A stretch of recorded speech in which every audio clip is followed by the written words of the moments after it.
Que tu sois une source de bénédiction dans ta famille. Je déclare, tu seras la tête et jamais la queue. Par la puissance du Saint-Esprit, je détruis tout mariage spirituel dans votre famille dans le nom de Jésus.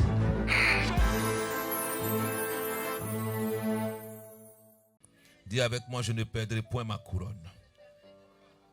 Je ne perdrai point ma couronne. Alléluia. Maman Bella, tu peux venir, nous allons lire dans 1 Roi, chapitre 11, à partir du verset 6.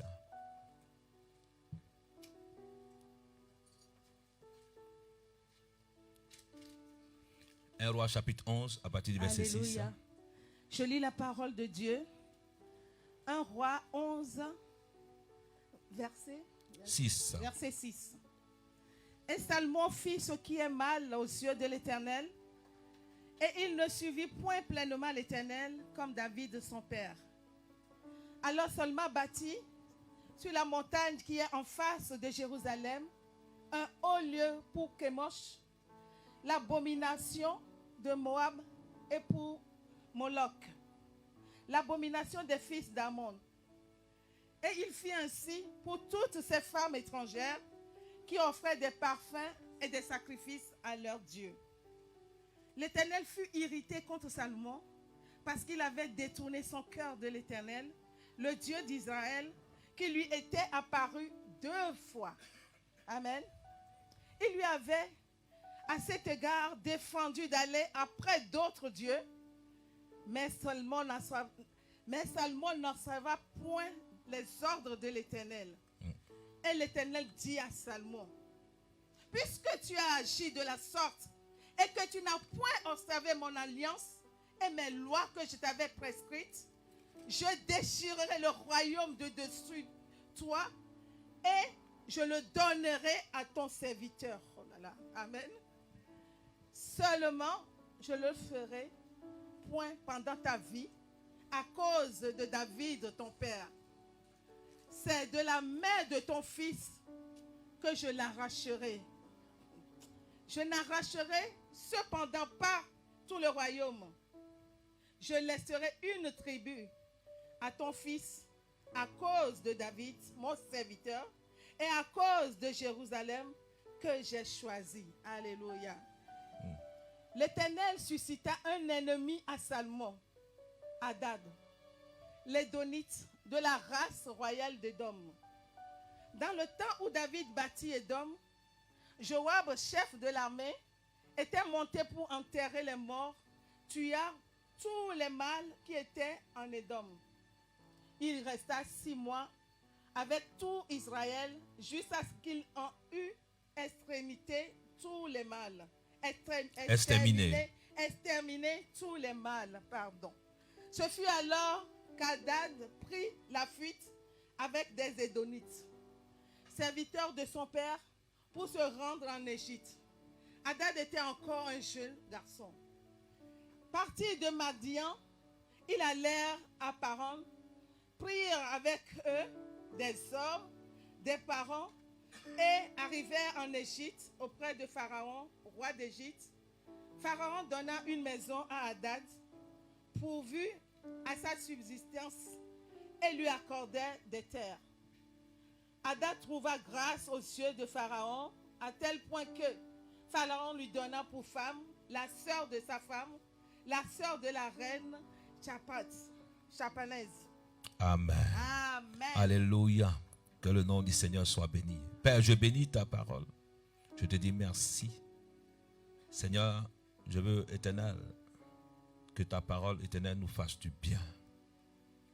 Et que ta parole, Éternel, nous transforme et nous guérisse encore dans le nom de Jésus. Dis avec moi, je ne perdrai pas ma couronne. Alléluia. Comme je le dis, j'ai dit, l'une des choses, c'est de recevoir la couronne. Et l'une des choses, c'est de perdre aussi la couronne. Il est plus facile d'atteindre le sommet. Il est plus facile d'atteindre le sommet. Et à un moment donné, nous pouvons tomber très rapidement. Alléluia. Lorsque nous arrivons au sommet de quelque chose, quand tu arrives au sommet, il n'y a pas de coin pour s'agripper, il n'y a pas de lieu pour s'agripper. La Bible parle ici de Salmon. Et tout le monde connaît l'histoire de Salmon. Qui connaît l'histoire de Salmon un peu? Qui ne connaît pas l'histoire de Salmon? J'aime les gens parce qu'il y a beaucoup, quand on dit qui connaît, il lève pas les mains. Qui ne connaît pas, il lève pas les mains. C'est-à-dire qu'on ne sait pas où vous êtes. Amen. Qui ne connaît pas l'histoire de Salmon? Amen. Alléluia. La sœur Angie, elle a levé sa main. Donc je vais revenir un peu sur son histoire. Alléluia. La Bible dit qu'il est le fils de David. Il est le fils de David. Et la Bible dit que lorsque David va être, va quitter au front, il va se mettre à un endroit bien déterminé. Et la Bible dit que David, ses regards se promenaient. Et il va voir une femme qui était tellement belle. Et une femme qui était belle. Amen. Alléluia. Donc c'est que cette femme vraiment a pu attirer le regard de David. Alléluia. La Bible dit que cette femme s'appelait comment? Bathsheba. Et la Bible dit que David va faire tout pour avoir cette femme. Mais pourtant elle était mariée. Ne convoite pas la femme de quelqu'un. Amen. Ne convoite pas la femme de quelqu'un. Ah, pourquoi ton amen est faible comme ça? Ne convoite pas la femme d'autrui. Si tu convoites la femme d'un prophète, nous amenons le tonnerre sur toi. Alléluia. Ne convoite pas la femme de quelqu'un. Il y a des personnes dans la vie, c'est-à-dire que c'est ce qui appartient aux autres qu'ils aiment. Amen. Il veut jamais. Dieu te donnera ta propre femme, Dieu te donnera ton propre homme. Amen. Parce qu'il y a tendance, certaines personnes qui disent, il y a trop de femmes dans ce monde. Bien aimé, la Bible dit que Dieu a tiré une femme d'une côte. Donc c'est qu'il y a un homme qui cherche sa côte. Donc tu appartiens à une côte. Alléluia. Et donc tu dois rentrer dans cette côte-là, de cet endroit-là. Parce que si ce n'est pas le bon emplacement, l'homme aura trop mal. Il aura une douleur et il ne pourra pas bien marcher. Je prie que tu sois à la bonne côte dans le nom de Jésus. Je prie que tu sois à la bonne côte dans le nom de Jésus. Amen. Les femmes sont exceptionnelles. La Bible dit que David a vu cette femme-là. David a convoité cette femme. La convoitise est une mauvaise chose. Et il faut que tu fuis la convoitise. Ce n'est pas seulement convoiter la femme, mais il y a des gens qui ne se satisfont jamais de ce qu'ils ont. Tout ce que les autres ont, c'est ce qu'ils veulent. Amen. Il faut que tu sois heureux de ce que Dieu a fait pour toi. Là où Dieu t'a mis, sois heureux de ce que tu as. Ne convoite pas des choses d'autrui. Amen. Ne convoite pas des choses d'autrui. Dis à ton frère, ne convoite pas. Amen. J'ai regardé une image la fois dernière et chaque fois je riais. Parce que je regardais, j'ai présenté ça aux frères dessous. Je regardais même la fois dernière l'image. On voyait l'enfant en train de manger et puis il regardait dans l'assiette de l'autre. Mais pourtant ils avaient le même plat.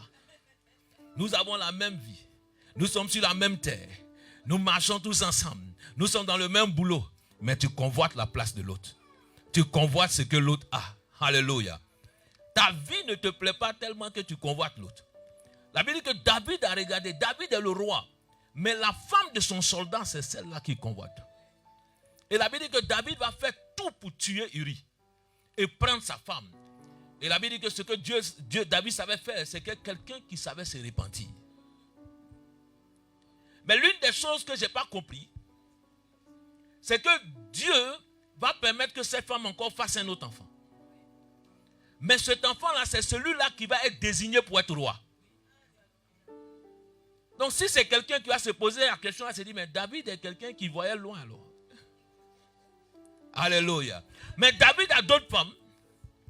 Mais parmi ces femmes-là, il n'y a personne, aucun de ses enfants doit être roi. C'est le fils de Bathsheba qui est désigné pour être roi.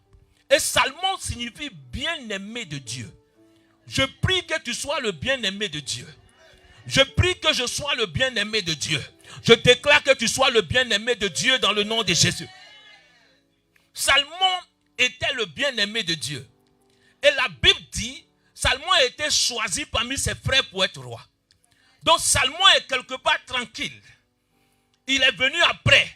Mais c'est lui qui est désigné pour être roi. Je peux dire à quelqu'un, quel que soit le temps que tu as passé dans ce monde, les hommes peuvent commencer avant toi. Les gens peuvent venir après toi. Les gens peuvent venir avant toi. Mais je dis que c'est toi qui as été choisi pour être là. Ah, les autres ont commencé avant moi. Les autres sont partis avant moi. Mais comme il y a une parole qui est écrite sur la vie de Salmon, il y a une prophétie qui est donnée sur la vie de Salmon. Salmon est le choix de Dieu. Je déclare que tu es le choix de Dieu ce matin dans le nom de Jésus. Dis à quelqu'un, tu es le choix de Dieu. Alléluia. Quand vous regardez la vie d'Esther, toutes les femmes sont passées devant le roi. Mais c'est Esther qui a été choisie. Il y a plusieurs femmes. Mais je déclare que c'est toi qui seras choisi dans le nom de Jésus. Alléluia. Bien aimé, lorsque quelqu'un te choisit, son regard se pose automatiquement sur toi. C'est-à-dire que tout autour devient comme une image grouillée. On ne voit rien autour. Même si tu mets les maquillages, tu mets autour, tu mets tout, c'est ce que Dieu fait de sorte que toi tu brilles. Comme Ruth brillait malgré qu'elle a porté un habit de veuvage, quelles que soient les femmes qui vont se maquiller, qui vont faire tout. Mais malgré son habit de veuvage, Boaz la reconnaît quand même dans le nom de Jésus. Je prie que tu sois identifié par la puissance du Saint-Esprit. La Bible dit que dans sa vie, lorsque Salmon va arriver à un moment donné, son frère Adonijah va vouloir prendre le royaume. Il va prendre 50 hommes. Il va prendre des personnes. Et il va commencer à sonner la trompette pour dire Adonijah est roi. C'est moi qu'on doit prendre pour être roi. Et il va convier des personnes. Il va prendre des sacrificateurs. Vous savez qu'il y a des hommes qui se donnent même des prophéties. Il y a des hommes même qui s'attirent même des prophètes. Il y a des gens même qui s'attirent des prophètes. C'est pour cela que même dans la royauté, certaines personnes peuvent même attirer des prophètes à parler pour eux. Ce que Dieu n'a pas dit, il faut qu'il le dise. Et donc, comme il y a des prophètes qui aiment beaucoup la gloire, ils aiment beaucoup l'argent, ils aiment beaucoup des choses. Donc, quand tu donnes la belle offrande, il dit, hé ma soeur, Dieu va te bénir. Mais pourtant, tu es dans le péché. Alléluia. Il sait que ce que tu es en train de faire n'est pas bon. Mais Dieu va te bénir quand même. On ne reste pas dans Magnan pour chasser Magnan. Donc ceux qui n'ont pas compris, ils vont comprendre. Les grosses fourmis. Chez nous, on ne reste pas dans les fourmis pour chasser les fourmis. Alléluia. Mais donc, il y a des gens qui se créent des prophètes. Et il y avait des rois comme cela dans la Bible. Ce que le roi, ce que des prophètes n'ont jamais dit, lui, il amenait ses prophètes. Et les gens, ils prophétisaient avec un esprit de mensonge. Pourtant, c'était des prophètes. Mais il disait, et à tel enseigne que l'autre dit non. Est-ce qu'il n'y a pas un autre prophète? Parce que tous les prophètes prophétisent la même chose. Il dit, il y a un qui est là. Celui-là, il ne prophétise jamais le bien pour moi. Il va bien prophétiser de bien. Tout ce qu'il dit, c'est contre moi. Ce n'est pas contre toi. C'est ce que Dieu dit. Alléluia. Dis à ton frère, c'est ce que Dieu dit. C'est pour cela qu'il dit dans la parole de Dieu qu'au dernier moment, il dit à Timothée, mon fils, il dit au dernier moment, des gens vont se créer, aimer quoi? Des fables. Des gens vont aimer des choses qui démangent les oreilles. Quand ils prêchent que ça les arrange, ils acclament le Seigneur parce qu'ils sont contents de cette parole. Parce qu'ils vont aimer créer d'autres personnes. Donc quand à cette parole, le gars il parle bien, ça c'est bien ça. Nous voulons des hommes qui disent la vérité. Nous voulons que Dieu dise la vérité à des personnes. Je préfère que ton âme aille au ciel. Je préfère que ton âme, dis avec ton frère, ton âme aille au ciel. Tu n'es pas éternel sur cette terre. Nous ne sommes pas éternels sur cette terre. Nous sommes passagers sur cette terre et nous irons là-haut. Mais pendant ce temps, cette royauté que nous allons aller trouver là-haut, il faut que nous gardons notre couronne pour aller là-haut.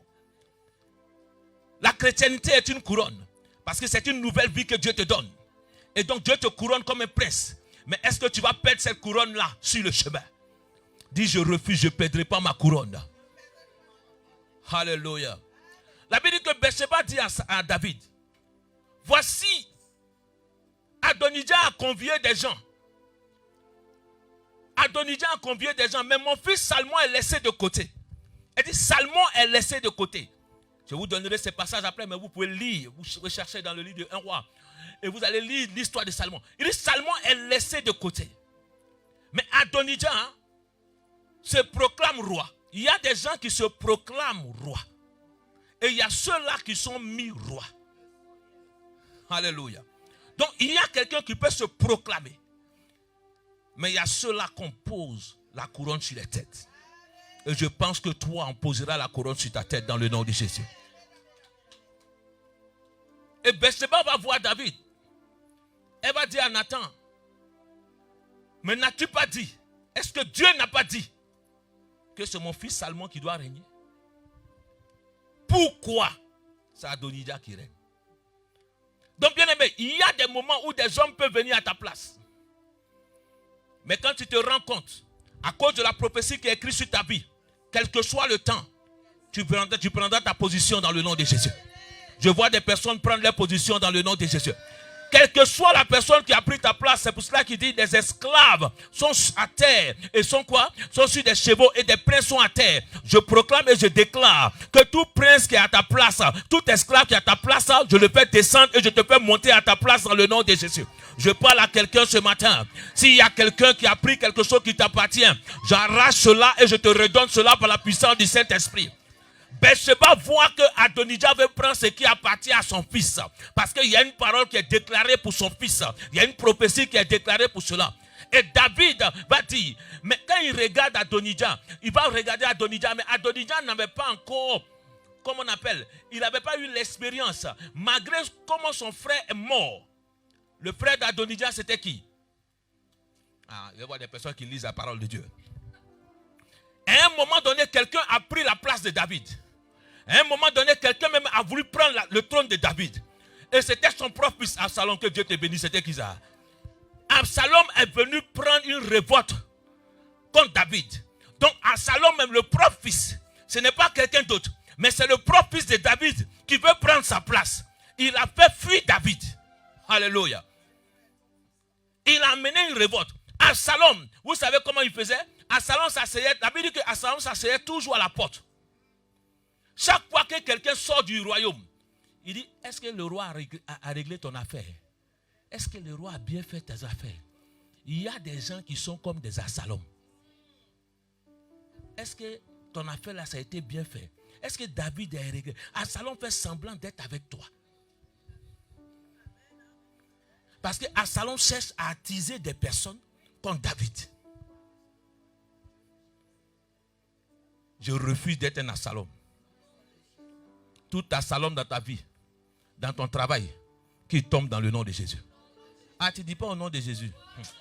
Si tu connais les Absalom, tu vas prier contre eux tous les jours. Le propre fils de David, il y a des gens qui sont dans ton propre travail, qui vont attiser des personnes. Et tu vas voir que tout le monde est contre toi. Tu ne comprends pas parce qu'ils vont s'amener la faveur. Absalom cherche toujours la faveur des gens. Et Absalom va attirer la faveur des gens pour les amener contre son propre père. Et la Bible dit qu'il va faire fuir son propre père. Et l'une des choses qu'il va faire encore, la plus grande, pire des choses, il va prendre les femmes de son père et puis il va coucher avec elles. Pour dire que non, parce que des autres t'ont donné un conseil. Si tu fais ça, les gens vont te respecter encore. Il va avoir la nudité. Mais la Bible dit que Absalom, à un moment donné, David même ne voulait pas qu'on tue Absalom. Il y a beaucoup de paroles. Un jour, je t'enseignerai. Il dit, il va prendre qui? Joab va tuer Absalom. Mais David va être contre ce que Joab a fait. Parce que c'est son fils. Parce que c'est son sang. Personne ne veut que son sang meure. Tu peux beau détester, tu peux beau faire quelque chose contre ton père ou ta mère. Mais à un moment donné, il sait que c'est ma fille. Il dit, non, ça c'est mon sang. Je ne sais pas pourquoi cet enfant-là. Donc il y a des enfants comme ça qui se révoltent contre les parents. C'est une malédiction pour toi. Il faut que si aujourd'hui, tu es en mésentente avec tes parents, je prie que tu te réconcilies avec eux dans le nom de Jésus. Je prie que tu repars avec eux, que tu leur demandes pardon dans le nom de Jésus. Alléluia. C'est important pour toi. Un homme de Dieu s'est converti. Et quand ses parents se sont opposés, son père était féticheur. Il dit jamais les tue. Mais arrivé au moment, à un moment donné, Dieu lui a dit, va demander pardon à ton père. Il dit pourquoi? Il dit il ne peut pas. Mais il a compris que son ministère le respect de l'aîné. Il devait dire, maman ou mon papa, si je t'ai offensé, pardon. Et quelque chose s'est enlevé, ôté sur sa vie automatiquement. Le père s'est converti aujourd'hui. Parce qu'il a vu l'humilité. Et certaines grâces des choses. Parce que tant que l'ennemi se met au milieu pour être toujours en train de se batailler, le diable rentrera toujours et la mésentente rentrera. Et le diable va endurcir le cœur de la personne. Mais des fois, nous sommes obligés de prendre sur nous, d'accepter parce que nous sommes enfants de Dieu. Alléluia. La Bible dit que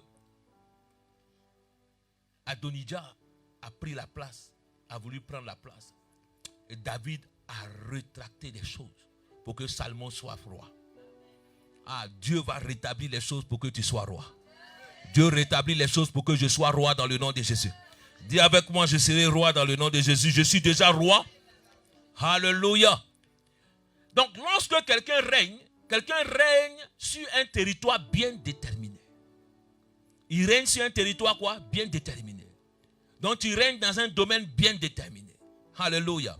Donc, que Dieu fasse de vous des rois dans cette nation. Mais dans quel domaine Dieu veut que tu sois roi? Dans où Dieu veut que tu sois roi? Tu es la reine de ta maison parce que tu as marié un roi. Donc, ton territoire, c'est ta maison. Mais si tu ne traites pas le roi comme il faut, et tu peux perdre la couronne de ton mariage. Alléluia.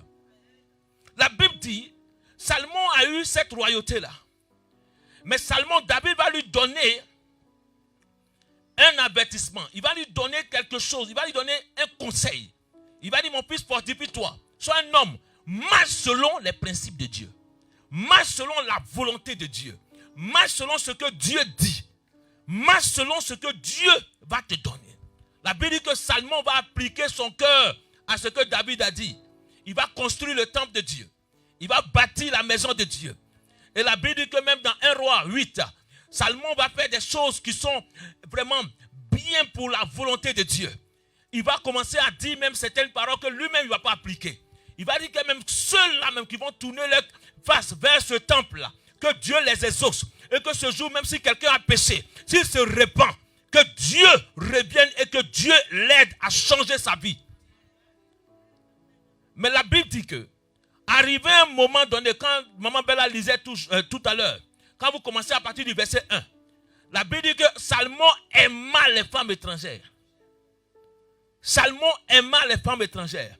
La première chose que Salomon a fait, qui n'est pas bien, lorsque tu es dans la royauté, c'est la compromission.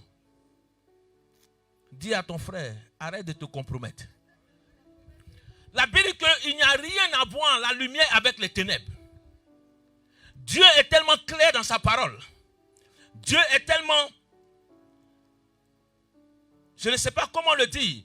Mais la parole de Dieu est tellement claire, audible. Mais nous voulons changer toutes choses. Parce que nous croyons être plus sages que Dieu. Dieu est celui qui voit dans des milliers d'années ce qui va arriver.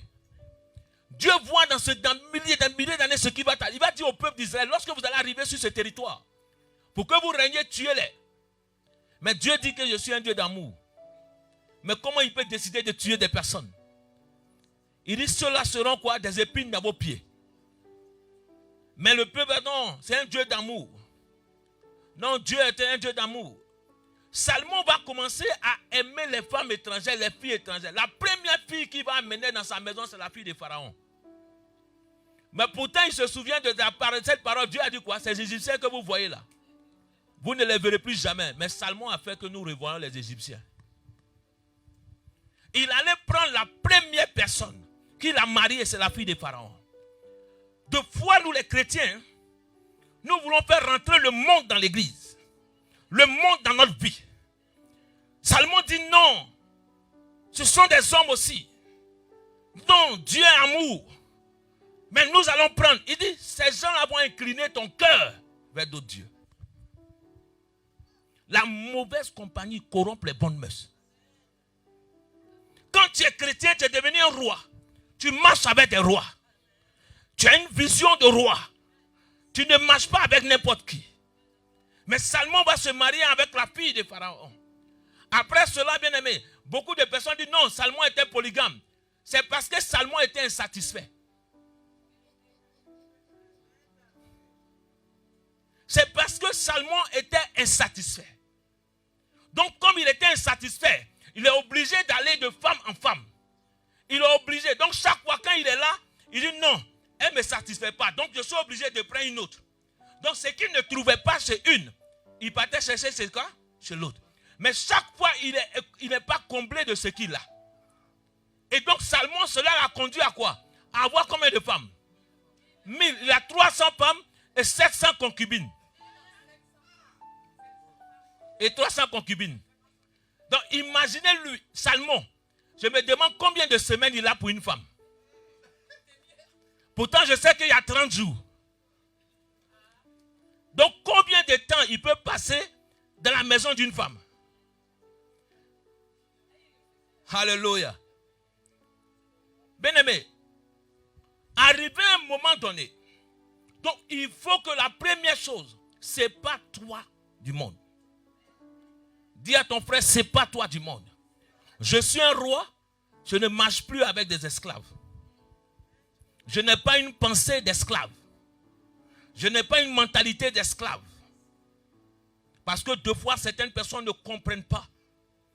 Tu es chrétien, mais ta mentalité n'a pas changé. Tu es devenu enfant de Dieu, mais tu as toujours les mêmes mentalités. On te demande, on regarde et te voit, est-ce que tu as réellement changé? Tu as toujours la même chose. Les mêmes choses sont dans ta vie. Les disputes sont dans ta vie, les querelles sont dans ta vie. La Bible dit que ne trouvez rien en vous, cela. Les choses de ce monde encore sont dans ta vie. Et tu es vraiment un roi. Un président qui s'assoit. Un roi qui s'assoit, qui ne sait pas comment vivre. Alléluia. Quand tu regardes, on ne sait pas si tu es esclave ou tu es roi. Quand tu regardes un prince, tu regardes un roi. Le vêtement déjà dit que tu es un roi. Et la Bible dit que Dieu nous a donné quoi? Un habit royal. Et tu es vêtu de quoi? D'un habit royal. Mais tu prends ton habit royal pour aller dans la boue. Ce n'est pas toi des anciennes choses. Ce n'est pas toi des anciennes choses. Cela peut te faire perdre ta couronne. Cela peut te faire perdre quoi? Ta couronne. Église de Dieu, nous sommes la lumière de Dieu. Nous sommes la lumière de ce monde. Dieu nous appelle que nous sommes des rois et des princes. Les gens doivent chercher à voir notre vie. Nous devons être des modèles pour ce monde. Mais aujourd'hui, quand nous regardons, est-ce que tu es un modèle réellement? Le roi a des sujets. Le roi a des personnes qu'il guide. Le roi a des personnes qui le regardent. Le roi a des personnes qui entendent, qui écoutent les décisions qu'il prend. Mais est-ce que toi, tu es un roi? Est-ce que tu veux préserver ta couronne? Tu peux avoir une couronne et puis te promener à la couronne. Je suis roi. Moi, je suis roi. Et ça, on entend ça tout le temps. Je suis béni de Dieu. Mais quand on regarde, il n'y a rien de béni en toi. Alléluia. Je suis une femme mariée. Mais quand on regarde, on ne voit pas comment tu es mariée. Alléluia. Il y a des comportements que tu dois avoir en tant que reine et femme mariée. Salmon n'a pas compris cela. Il a pris les femmes dans toutes les ethnies. Croyant qu'il allait avoir la paix avec tout le monde. Croyant que lui, sa royauté là. Ce qu'il a oublié, c'est que c'est Dieu qui a fermé la royauté. Ce que Dieu t'a donné, personne ne peut arracher. Ne prends pas ton intelligence pour pouvoir garder ta couronne. L'une des choses que tu dois comprendre, une couronne, pour qu'elle tombe, c'est que tu abaisses la tête. Salomon a baissé la tête vers le monde. C'est pour ça que sa couronne est tombée. Donc il y a des gens qui baissent la tête vers le monde. Et c'est pour cela que les couronnes tombent. C'est pour cela que certaines choses, tu les perds. Mais je prie ce matin que tu lèves la tête dans le nom de Jésus. Dis avec moi, je lève la tête dans le nom de Jésus. Ah, je ne perdrai pas ma couronne. La couronne, c'est ce que Dieu t'a donné. Tu ne perdras pas cela en chemin, dans le nom de Jésus.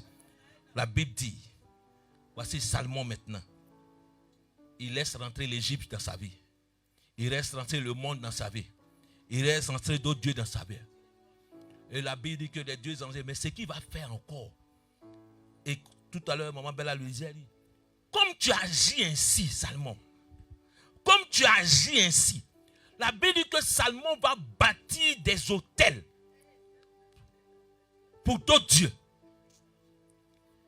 Il dit Salomon aima ses femmes à cause de l'amour. Vous voyez comment l'amour peut rendre bête. Alléluia. À cause de l'amour, Salomon, dans sa vieillesse, pourquoi ils disent que dans sa vieillesse? Donc, dans sa vieillesse, c'est-à-dire qu'au moment où il a la force, lorsque quelqu'un devient vieux, c'est-à-dire qu'il y a certaines facultés que tu perds. Il y a certaines choses, sens que tu perds. C'est-à-dire que Salomon va commencer à faire quoi? Avoir la négligence, la passivité. Ce qui peut te faire perdre ta couronne, c'est être passif dans ta vie. La Bible dit que tu n'es ni chaud, ni froid. Des gens qui sont passifs. C'est-à-dire qu'ils sont là et ils ne disent rien. Tout se fait pour toi. C'est devant toi. Et quelqu'un, il ne sait plus quoi dire. Quand vous remarquez le prophète, le sacrificateur Élie, et comme je disais dans mon livre, Élie était quelqu'un qui était devenu vieux. La Bible dit qu'il devenait quoi? Vieux. Et il était devenu quoi? Passif.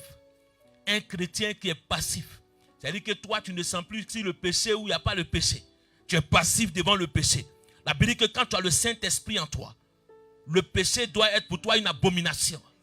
C'est-à-dire que l'Esprit de Dieu te dit, même quand tu pêches à un moment donné, tu te dis même, je suis dans le péché. Et le Saint-Esprit est en train de te dire que mon frère, tu es dans le péché. Et tu ne peux pas dormir. Mais à un moment donné, si tu commences à dormir, c'est que tu deviens quoi? Passif. Tu es passif devant le péché. Et le péché est en train de te détruire à petit feu.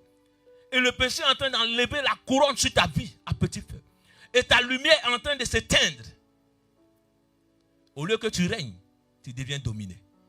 Pourtant, Dieu a dit à Salomon, je vais affermir ton royaume. Tu vas dominer tout. Mais arrivé un moment, Salomon fait, il va bâtir un hôtel pour Moloch. Il va bâtir un hôtel pour un autre Dieu. Pour chaque femme qu'il a pris, Salomon a bâti un hôtel. Chaque femme est venue à son Dieu. Donc pour chaque femme, Salomon bâtit un hôtel. Et Dieu dit, Salomon a incliné son cœur vers les dieux de ces femmes-là. Un roi, il ne sait plus s'il est chrétien. Il est né dans la maison de Dieu. Son père David est quelqu'un qui aime Dieu. Il a appris à marcher selon Dieu. Comment un chrétien peut-il se retrouver là-bas? Comment, enfant de Dieu, nous pouvons nous retrouver là-bas? Tu as été roi hier et aujourd'hui tu es devenu esclave. Dis, je refuse cela dans ma vie dans le nom de Jésus. La passivité peut détruire ta vie. Même dans ta vie de tous les jours dans ton travail. Beaucoup de chrétiens sont devenus passifs. Un peu de sommeil. Et quoi? Un peu de paresse et quoi? La pauvreté gagnera, ça sera à ta porte. Beaucoup de chrétiens sont passifs. Ils se lèvent. Beaucoup de personnes disent je prie trop. Mais Dieu ne t'a pas dit d'être paresseux. Je prie trop. Moi je fais ceci. Je parle en langue, je fais cela.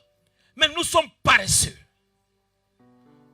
Nous n'avons pas d'idée. Nous sommes passifs devant certaines choses. Nous n'avons pas d'idée créatives. Nous ne pouvons pas faire toutes choses. Mettre en exemple, même dans ton travail, ta manière de travailler même. De fois on te regarde même, on te dit, mais tu es un chrétien, tu es un enfant de Dieu. La Bible dit, tout ce que tu trouves à faire, fais-le bien. Donc quand tu es dans un travail, fais-le bien. Ne pense pas que ce travail, c'est pour quelqu'un d'autre. Mais fais-le bien, travaille pour que les gens soient contents, que les gens soient contents de toi. Mais quand tu es dans le travail de quelqu'un, comment tu es passif dans ce travail-là? Comment tu négliges le travail parce que tu dis que ce n'est pas ton travail? Le père, c'est quoi? Toi, tu es simplement un salarié. Il faut que tu reçoives ton salaire à la fin du mois simplement. Mais fais bien ton travail. C'est un péché lorsque tu entends de faire cela. À partir d'aujourd'hui, si tu fais mal le travail de quelqu'un, c'est un péché. C'est un péché. Dieu n'est pas content de toi. Non, ce n'est pas moi l'essentiel, j'ai mon salaire à la fin du mois. Mais on te donne le salaire par rapport à la production que tu fais. Mais pourquoi tu ne veux pas? Deux fois, certaines personnes se lèvent le matin. Moi, je ne vais plus au théâtre, je ne peux pas venir. beaucoup d'enfants de Dieu, beaucoup de personnes. Ils se lèvent et puis ils changent leur voix. Alléluia. La personne se lève, c'est-à-dire que tu mens même dans ta voix. Pour dire non, tu ne te sens pas bien. Mon Dieu, tu sens même que tu te sens bien. Après, tu restes à la maison, c'est quoi? C'est pour regarder les films là. Jusqu'à pour regarder tout. Et puis quand tu finis, tu sors. Après, la personne te dit, bien aimé, est-ce que c'est bien ce que tu fais? La passivité. Dis à ton frère, arrête d'être passif. Alléluia.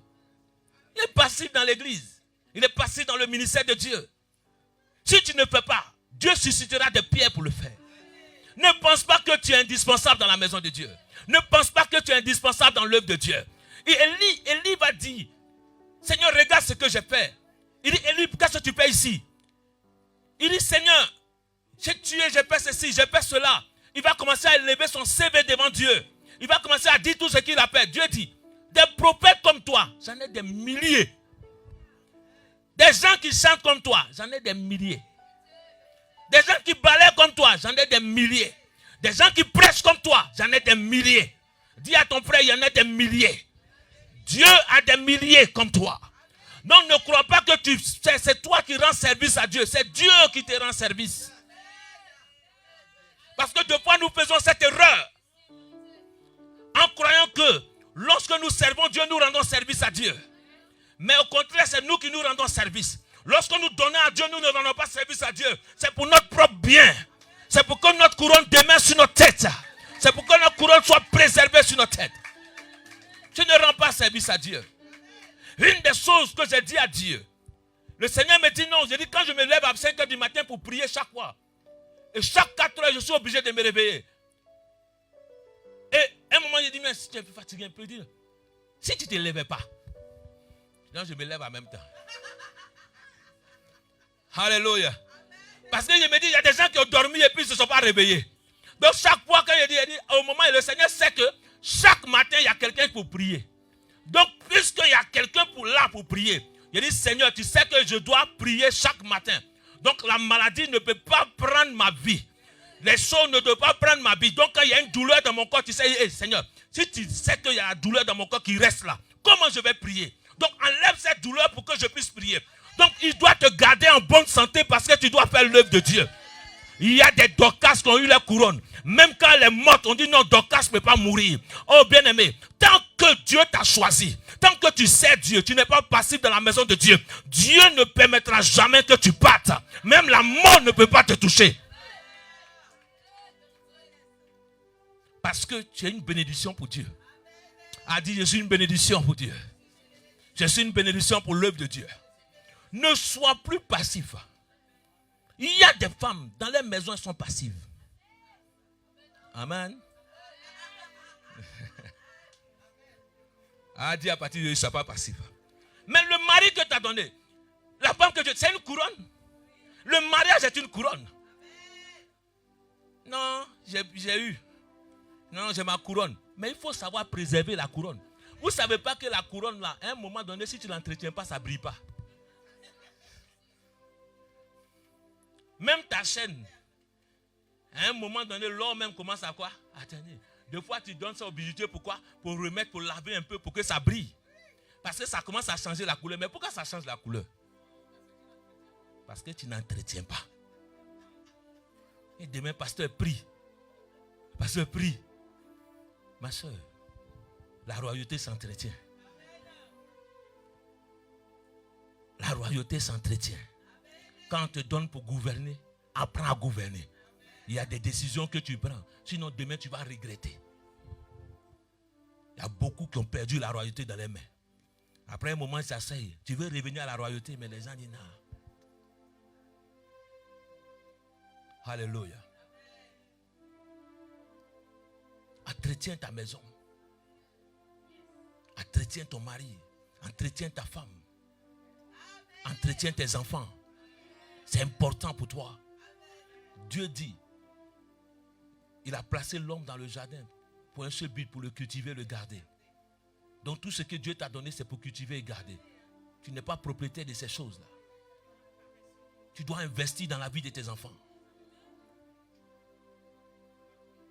À un moment donné, tu ne peux pas acheter seulement des sacs et que ton enfant n'a pas à manger à la maison.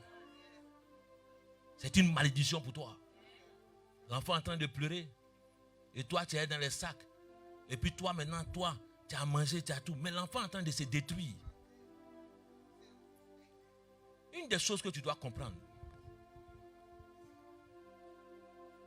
il faut que tu préserves. Vous savez, l'église, ce n'est pas seulement prier, faire des choses. On a dit espace de formation, espace conseil. On a beaucoup de talents dans l'église. Vous comprenez? Dieu donne des garanties. Il dit, Dieu donne des enseignements à des personnes. La Bible est remplie d'enseignements. Et nous avons tout à apprendre dans la Bible. Tu dois savoir garder des choses. Il demande même, tu dois être économiste. Des gens qui ne savent pas épargner, tu dépenses tout. C'est-à-dire quand ça vient, là, tu manges. Même le noyau, même tu manges. Il n'y a rien que tu mets de côté.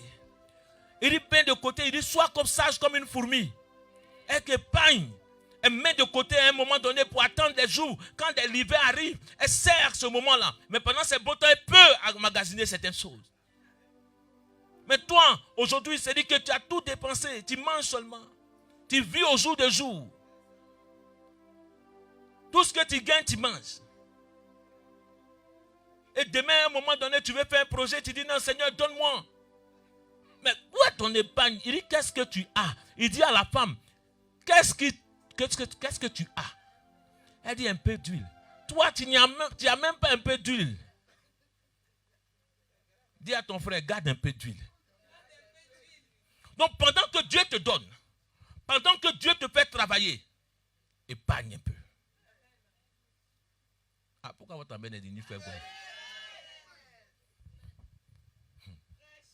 Le roi, bien aimé, le roi est quelqu'un qui est très, et comme on appelle, sage. Salomon va demander la sagesse, il va demander l'intelligence. Lorsque Pharaon va avoir un rêve,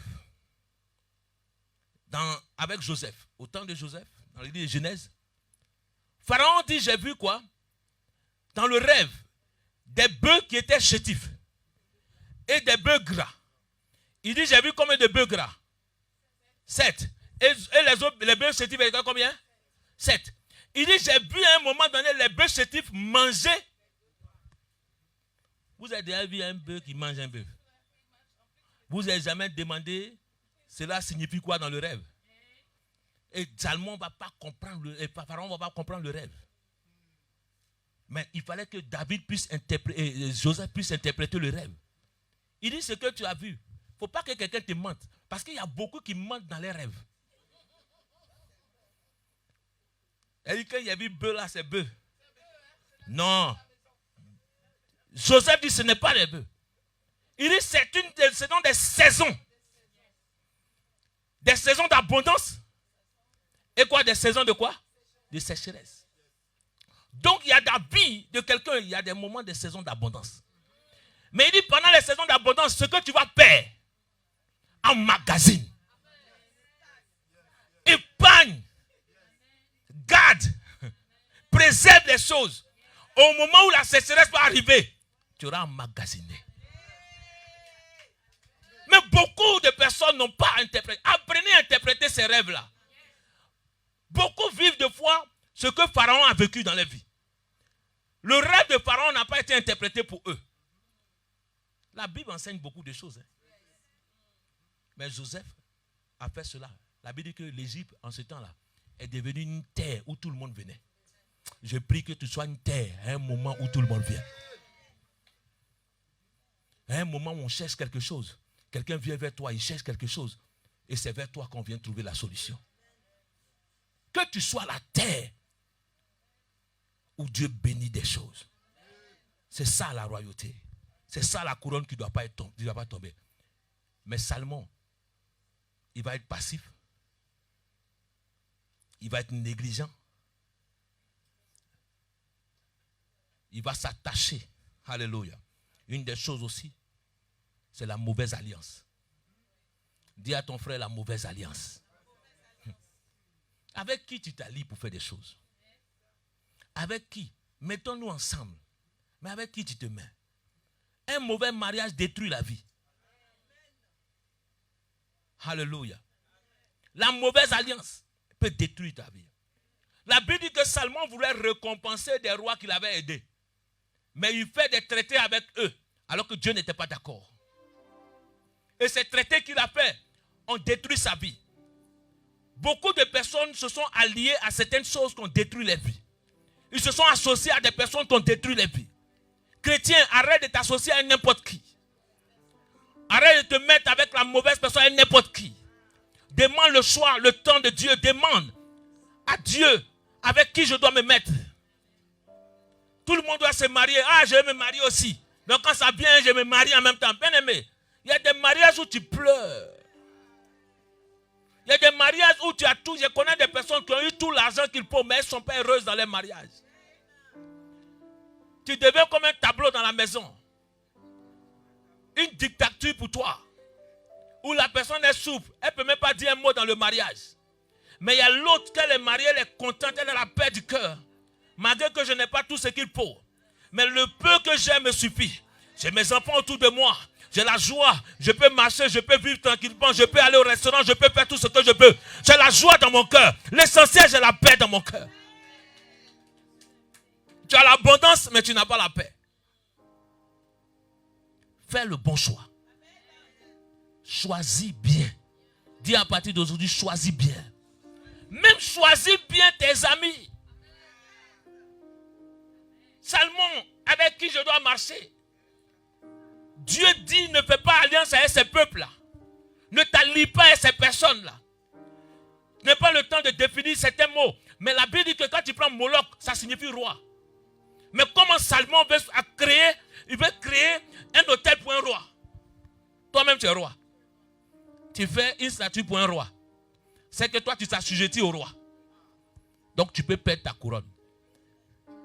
Alléluia. La Bible dit qu'à cause de cela, Dieu est descendu pour parler à Salomon. La Bible dit que Dieu dit, à cause de ce que tu as fait, à cause de ce que tu as fait, je vais arracher le royaume de ta main. Je vais arracher le royaume de ta main. Mais pendant que tu vis, je ne le ferai pas. Donc il y a des gens que pendant qu'ils vivent, des situations que nous causons sont pour notre génération future. Il y a des actes qu'ils ont posés. Ont entérimé quoi? La vie de leurs enfants. Ont entaché la vie de leurs enfants. Une des choses que tu dois comprendre, c'est que Salomon, quand vous regardez bien, David a été roi. Mais David ne venait pas d'un père qui était roi. Saül était roi. Jonathan devait devenir roi. Mais David a hérité d'un sang royal. Et comme toi, en tant qu'enfant de Dieu, tu es chrétien, tu as hérité d'un sang royal. C'est pour cela qu'il dit à David, sur ton trône, sur le trône de David, il aura toujours quelqu'un à perpétuité. Il ne manquera jamais un roi. Et le Seigneur Jésus va descendre de qui? Il va descendre de qui? De David. On va l'appeler fils de David. Pourquoi on saute des générations? À partir de David, il y a eu Salomon, il y a eu d'autres rois. Mais on a enlevé toutes ces personnes-là. Mais on a gardé David seulement. Ah, bien aimé. Tes actes que tu poses aujourd'hui peuvent entérimer beaucoup de choses dans ta vie. Tes choix que tu fais aujourd'hui peuvent détruire aujourd'hui beaucoup de choses. Il y a des parents qui ont fait des choses. Aujourd'hui, les enfants payent. Il y a des gens qui ont fait des choses. Aujourd'hui, des nations même payent. Il y a des gens qui ont fait des choses. Aujourd'hui, même des villages entiers payent. Quelle est l'alliance que tu fais dans ta vie? Lorsqu'on est roi, lorsqu'on est président, on fait des alliances souvent avec des personnes. Et ces alliances-là aujourd'hui peuvent détruire aujourd'hui beaucoup de nations. Il y a des alliances aujourd'hui que des gens ont fait. Et ces alliances-là ont détruit les pays. Aujourd'hui, on fait une alliance ici. Demain, on s'allie ici. Demain, on s'allie là. On ne sait même plus avec qui on s'allie. À chaque fois, c'est devenu comme une alliance, une alliance, une alliance, une alliance. de quelle alliance il s'agit, on ne sait même pas quel choix. C'est-à-dire qu'on s'allie sans comprendre les intérêts, sans comprendre. C'est-à-dire que c'est l'intérêt propre qui nous intéresse. C'est ça qui nous intéresse. Mais l'intérêt du peuple, l'intérêt de ce que ça va faire demain, nous ne savons pas. C'est pour cela que Salomon s'est allié, mais il ne savait pas que cela allait détruire son royaume. Je prie et je déclare que nous fassons attention à toute alliance que nous faisons. Quand Dieu dit ne fais pas, ne fais pas. Ne pense pas que parce que tu vas t'allier et que tu vas changer les choses. Je suis en train de parler en même temps. Et que Dieu est en train de parler à certaines personnes. Ne fais pas n'importe quelle alliance actuellement. Dieu n'a pas besoin de cela. Parce que Dieu a besoin de faire quelque chose de nouveau.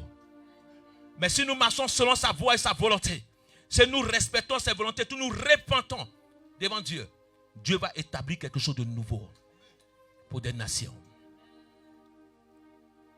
Que ces alliances ne soient pas faites aujourd'hui. Que ces alliances ne soient pas faites aujourd'hui. Car ces alliances n'apporteront rien et ne changeront rien. Mais prenons plutôt la sagesse de Dieu et demandons à Dieu quelle est la volonté pour nous. Des fois, avec qui tu t'allies? Demande à quelqu'un avec qui tu t'allies. À cause de l'alliance, Salomon a perdu la couronne. Il dit, je vais diviser le royaume. Pendant que ton fils va régner, c'est là que je vais venir. Ton serviteur, je vais donner le royaume à ton serviteur. Tellement que Dieu est en colère, il prend ta royauté pour donner à quelqu'un d'autre. Il peut prendre la couronne que sur ta tête pour donner à quelqu'un d'autre. Le travail que tu as fait, il peut donner à quelqu'un d'autre. La maison, il peut donner à quelqu'un d'autre. Il y a des gens qui ont perdu les maisons, des gens ont pris. Ils ne comprennent pas pourquoi les gens ont pris. Mais c'est une malédiction. Je prie et je déclare ce matin que tu puisses te repentir de tout cela. Alléluia. Quand tu lis dans 1 Roi 8, 1 Roi 8, je crois que c'est au verset, je vais te donner. Là, tu peux venir. Salomon, tout ce qu'il a dit dans le temple, ce qu'on devait faire, il ne l'a pas fait. Lui-même, il a dit dans le temple. 1 Roi 8, à partir du verset 12, 17. Prends le verset 16, 46, pardon, 46, à partir du verset 46. 46.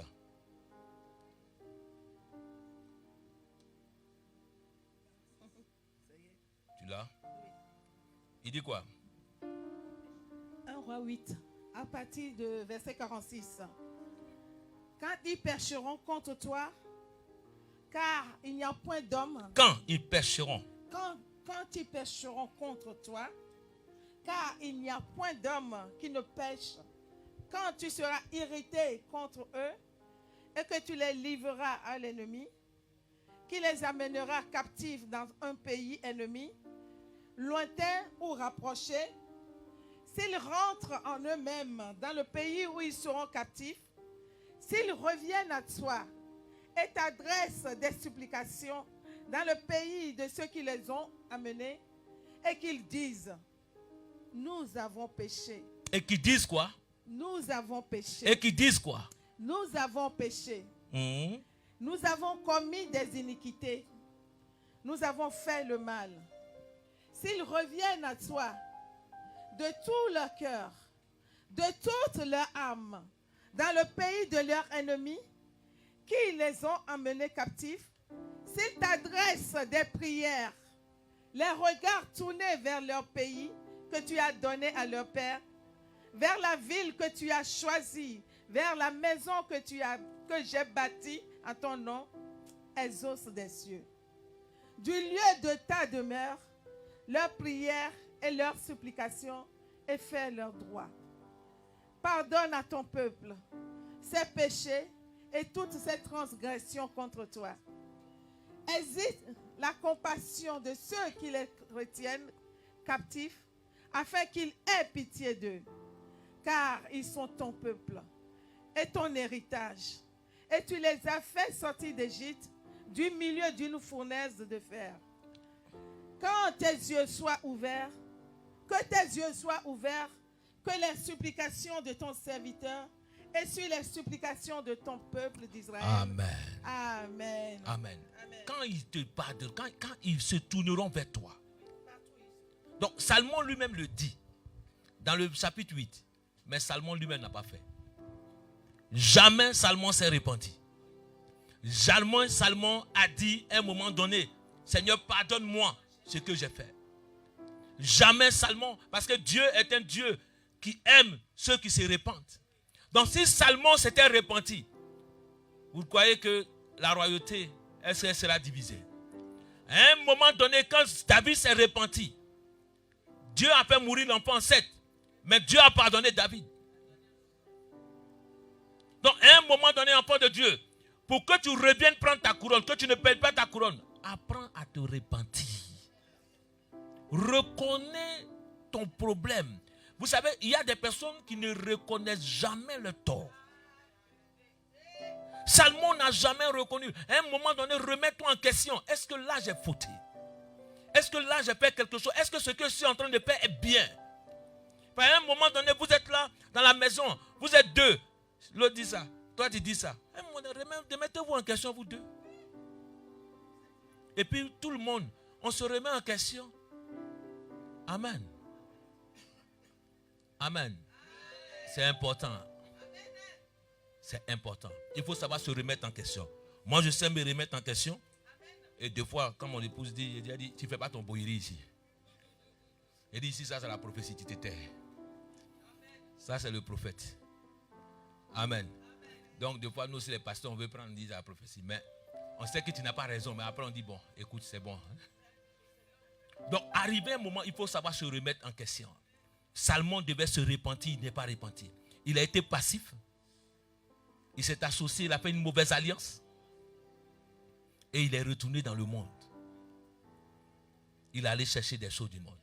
Il faut que tu ne te compromettes pas pour que tu puisses garder ta couronne. Il faut que tu ne fasses pas des mauvaises alliances pour que tu puisses préserver ta couronne. Beaucoup de mauvaises alliances ont détruit des mariages. Quels sont les amis qui rentrent dans ta maison?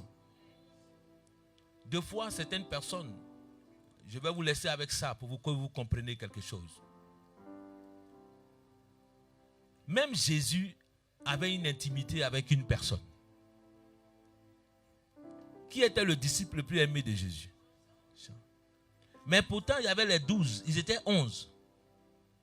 Et c'est un de mes livres que j'ai écrit, j'ai prêché sur le mystère de l'intimité. Jean, c'était celui qui rentrait dans l'intimité de Jésus. Ne permets pas à tout le monde de rentrer dans ton intimité. Il y a des gens aujourd'hui, tu arrives même dans un salon de coiffure, tu rencontres quelqu'un même pour une première fois, toute ta vie tu commences à raconter. C'est-à-dire comme si on t'a piqué. Papa. Elle connaît toute ta vie du début jusqu'à la fin. Tu rencontres une personne pour une première fois. La personne, tu commences à raconter toutes choses. Même les cargaisons de tes enfants. Les cargaisons de tes... Ton enfant fait ceci, ton enfant fait cela. C'est très, très, très dangereux. On ne sait pas, tu ne sais pas qui tu rencontres. Il faut préserver certaines choses. Tout le monde ne rentre pas dans ton intimité. Jésus avait Jean qui se couchait sur la poitrine de Christ. Mais pourtant, ils tous ils marchent avec Jésus. Mais quand Pierre va faire quelque chose, Jésus va dire quelque chose. Pierre va dire à Jean, demande-lui de qui il parle. Parce que lui seul pouvait comprendre le sens du cœur, ce que le cœur dit. Donc, il y a certaines personnes qui peuvent rentrer dans ton intimité et d'autres pas. Est-ce que tu le comprends? Salomon, il était livré à toutes les femmes. Son intimité était chez tout le monde. Jusqu'à ce que son royaume se divise. Il a perdu sa couronne. La Bible dit qu'il est mort même. Il est mort où? C'est une femme dans l'idolâtrie. Pour qu'on prenne son corps même pour ramener chez ses parents même, c'est un problème. Chrétien, il ne faut pas qu'à la fin de ta vie, qu'on soit en train de dire si tu es chrétien ou pas. On a eu ce souci-là un jour avec quelqu'un. Cette personne ne venait plus à l'église à un moment donné. Et malencontreusement, cette personne a eu un souci. Elle est décédée. Mais on savait qu'elle avait commencé à avoir une vie païenne. Mais on vient consulter, voir l'église pour accompagner le corps. Vous voulez que l'église prêche quoi? Parce que quand l'église vient se présenter, l'église vient rendre témoignage pour toi. Donc quand l'église vient pour parler, l'église va dire quoi? Le frère, tant. Personne ne va mourir ici. Que Dieu protège chacun. Le frère, tant. Je rends témoignage de lui. Mais quel témoignage tu rends? Pourtant, tu sais bien que cette personne, quel témoignage tu rends? Comme quelqu'un qui va se suicider. Et l'église refuse d'aller. Le suicide n'est pas une bonne chose. Un enfant de Dieu ne doit pas se suicider. Parce que l'église peut refuser d'aller à ton funérail. Et l'église a le droit de le dire. Donc il faut que Dieu préserve chacun. Dis avec moi, je garderai ma couronne. Je ne serai point passif. Je ne ferai point de mauvaises alliances. Je ne vais point me compromettre. Je ne vais point vivre dans le péché. Je vais apprendre à me repentir. Dans le nom de Jésus. Mets ta main sur ton cœur et prie le Seigneur. Prie le Seigneur. Je veux garder ton alliance éternelle, Dieu. Je veux garder cette couronne que tu m'as donnée. Je veux garder cette couronne que tu m'as donnée, Père. Aide-moi à la garder. Aide-moi à la garder. Aide-moi à garder cette couronne. Aide-moi à garder. Prie le Seigneur. La couronne. Aide-moi à garder mon mariage. Aide-moi à prendre soin de mes enfants. Aide-moi à prendre soin de mon ministère. Aide-moi à garder cette couronne, Seigneur. Seigneur, si tu m'as donné, éternel Dieu, tu m'as mis en tant qu'éternel leader de cette église. Aide-moi à garder cette couronne, éternel, sur ma tête, éternel. Père, je prie que rien ne puisse arracher cette couronne de ma main. Que ne fasse pas de mauvaises alliances. Aucun compromis dans ma vie, Seigneur.